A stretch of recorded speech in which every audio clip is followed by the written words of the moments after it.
early, building rapport with those different groups, including the Labor Council. And that effort is really paying off, with one delegate referencing Walz's union past and convention speakers highlighting the working class. It's clear that they are rooted in working people, and so that makes me very excited. Bottom line, we need an economy that works for all of us, not just the billionaire class. Governor Walz specifically got a special mention during former President Obama's speech. He took some time out to talk a little bit more about the governor. And when I see you in 30 minutes, you'll hear exactly what the former president had to say. Back to you. All right, Audrey, thank you. And we have been checking social media every few minutes. Neither former President Trump nor his running mate, J.D. Vance, have commented on the DNC speeches last night. In a few hours, they will head to North Carolina for a national security event. In the last 24 hours, the pair split up to talk about crime and safety. Over in Michigan, former President Trump said crime is out of control and said he would make a record investment in hiring and training police officers. Meanwhile, Vance stopped in Kenosha, Wisconsin, where he talked about how he's prepping for the debate with Governor Walz. Well, I found a good friend from back home who embellishes and lies a lot, and I'm having him stand in for Tim Walz. That's what we're doing during our debate. But look, all kidding aside, what we're going to do is we're going to focus a lot on policy. Now, that vice presidential debate is happening on October 1st in New York City. Harris and Trump meet on the debate stage in Philly on September 10th. For more on the DNC, make sure you stick with KARE 11 this week. Coming up in 30 minutes, John Croman has been hanging out with Minnesota's delegation in Chicago. And after sunrise, Savannah Guthrie is also live in Chicago with continued coverage on the Today Show. We have new details coming in on two shootings in Minneapolis we first told you about yesterday here on Sunrise. Minneapolis police tell us that they arrested the person who allegedly shot an elder who had just left a mosque on the north side. Police say the 75-year-old was targeted after trying to break up a drug deal. This morning, he's in stable condition at the hospital, and the suspect is being held on unrelated charges. The other shooting was deadly, and our Ian Russell has those details. A man is dead after a shooting at an encampment on the south side of Minneapolis Monday. Something frustrating for neighbors and those working to find housing for the unsheltered. Neighbors living nearby told me they've been living in fear for the past 2 weeks. And advocacy groups say there's more that has to be done to solve this. Otherwise, they say this will just continue. They say things like more funding and collaboration can help, but they know they have their work cut out for them, citing drug addiction and cheap illegal drugs as barriers.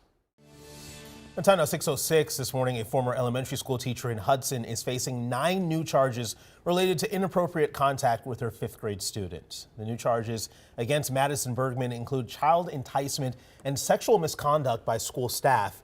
New charging documents show police reviewed more than 35,000 texts and dozens of emails between the two. Police say many of the conversations describe touching and kissing between the two and wanting to escalate things. Bergman is out on bail. She resigned after she was arrested in May. Well, make sure you wear bug spray if you're spending any time outside. The West Nile virus is showing up in mosquitoes in all 7 metro counties. That's according to the Mosquito Control District.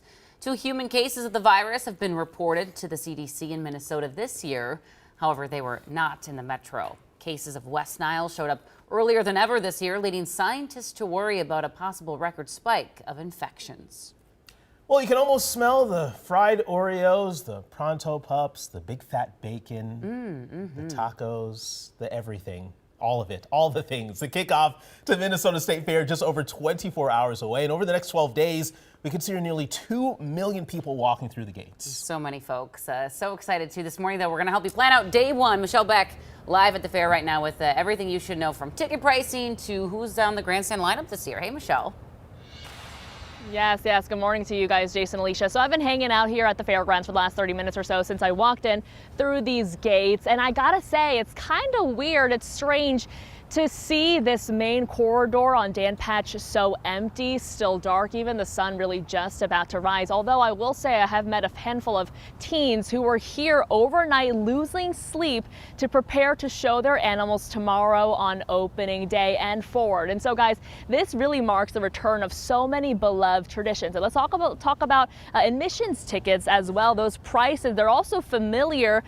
Kids under 4 get in, of course, for free. Most people pay $18. That's if you're between 13 and 64, or anyone else, you pay $16. So in just 2 days, we'll see Chance the Rapper at the Grandstand stage, continuing a stunning lineup over the decades. The music is a passion for the State Fair CEO. In fact, Renee Alexander worked her way up through the entertainment department and told me a few months ago how she still books performers herself. The first Grandstand performance I ever saw was my first concert ever. I was sitting in seats like this, in 1985, and now here I am overseeing the whole thing. It's a pretty incredible journey. And you'll notice from these signs all over the fair that the Grandstand is that direction. So for access to all that entertainment plus much, much more with even cheaper tickets, now is the time to act. You have until today to get those pre-fair discounted ticket rates at just $15 for admission. So you guys definitely want to act if you want to get those prices now. And coming up in 30 minutes, let's talk about what's changing, what's new and exciting over at the fair. I'll have all that when I see you next. Love that, Michelle. Thank you. Also get the Blue Ribbon Bargain Book if you had a family with kids. Yes. They got the Mighty Midway discounted rates in there. So many good things in there. It'll save you a few bucks. Hey, if you are coming to the fair though, come to the Care Barn. We're on the corner of Judson and Nelson. We do have live shows weekdays 12:30, 4, 5, 6, and of course our Saturday morning show.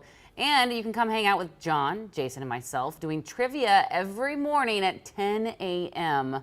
And it should be a lot of fun. We also have special guests coming. Yeah. A trivia question for you. Who are Judson and Nelson? Me?